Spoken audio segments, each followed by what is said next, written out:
वैसे देश में पहली तारीख से 1 जुलाई से नए आपराधिक कानून भी लागू हो गए।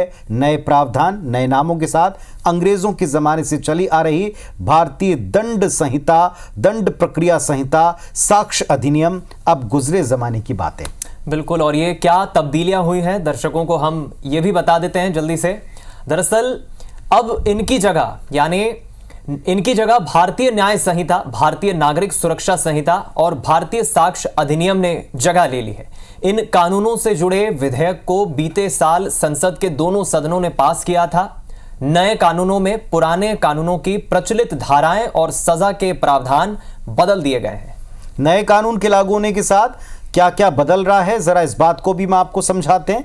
जरा समझिए कि इसमें क्या क्या चीजें परिवर्तित हो रही, बदल रही। तो देखें, आपराधिक केस की सुनवाई के बाद 45 दिन के भीतर इसमें फैसला करना पड़ेगा, यह बदल गया है। साथ ही दूसरा बड़ा बदलाव यह भी हुआ है, आपराधिक केस की सुनवाई के बाद तो 45 दिन में फैसला आएगा ही, साथ ही मेडिकल रिपोर्ट से नाबालिग से जो अब तक तमाम मामले सामने आए हैं बलात्कार होने के, उसमें उम्र कैद या मृत्यु दंड की सजा का प्रावधान है। बिल्कुल ठीक है। नए कानून में क्या क्या बदलाव देख रहे हैं। शादी का वायदा करके छोड़ देना, इसे भी आप अपराध की कैटेगरी में मानेंगे। आरोपी पीड़ित को 14 दिन का वक्त इसमें मिलने वाला है। एफआईआर के लिए चार्जशीट का अधिकार इसमें दिया गया है। महिलाओं बच्चों के खिलाफ अपराध पर अस्पताल में मुफ्त इलाज भी हो सकेगा, यह इसमें कहा गया है। तो नए कानून में और क्या क्या बदला, यह भी हम आपको दिखा रहे हैं। इसके अलावा यह भी आप देखें कि कैसे ऑडियो वीडियो माध्यम से बयान दर्ज होने चाहिए। बच्चों के खरीदने बेचने को जघन्य अपराध की श्रेणी में इसमें जगह दी गई है, यह भी आपने देखा।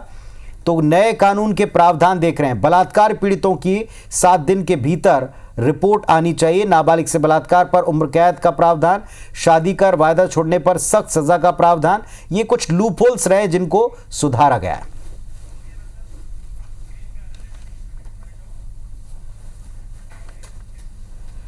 तो नए आपराधिक कानून के लागू होने से पहले ही इसे लागू किए जाने का विरोध भी शुरू होते हमने देखा और दिखाया।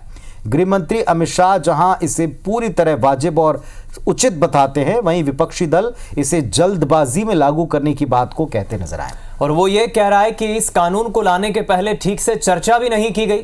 विपक्ष का यह भी दावा है कि यह कानून देश को पुलिस राज्य में बदलने की नींव रख रहे हैं। जिनको न्याय मिलेगा वो बताएंगे कि न्याय मिला या नहीं, मगर मुझे लगता है कि ये जो 3 कानून जबरदस्ती लागू किया गया है, इसका सोच विचार, इसका बहस जो होनी चाहिए थी, हुआ नहीं। देखिए, एक तो इससे जुडिशरी पर, हमारे कोर्ट्स पर बहुत ज्यादा लोड बढ़ जाएगा, क्योंकि आज से 2 तरह के क्रिमिनल लॉ सिस्टम हमारे देश में होंगे। पर जो भाजपा ये नए कानून लेकर आई है, बिना किसी चर्चा के लेकर आई है, 140 सांसदों को, 140 से ऊपर इनफैक्ट सांसदों को संसद से निकालने के बाद बिना चर्चा के जो कानून लेकर आई है, ये वापस हमें प्री कॉलोनियल टाइम्स में ले जाएंगे। वैसे तो कहते हैं कि कोई कानून अपने आप में खराब नहीं होता, कानून को किस तरह इस्तेमाल किया जाता है, खराबी उसमें है। लेकिन ये जो कानून आज से लागू किए जा रहे हैं, इनमें गलत इस्तेमाल की जितनी गुंजाइश है, इससे पहले जो कानून थे उनमें इतनी गुंजाइश नहीं थी।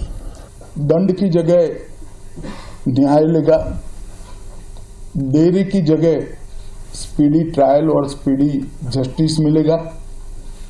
और पहले सिर्फ पुलिस के अधिकारों की रक्षा की गई थी, अब पीड़ितों के अधिकारों की रक्षा और जो कंप्लेनेंट है इसके भी अधिकारों की रक्षा करने का काम होगा।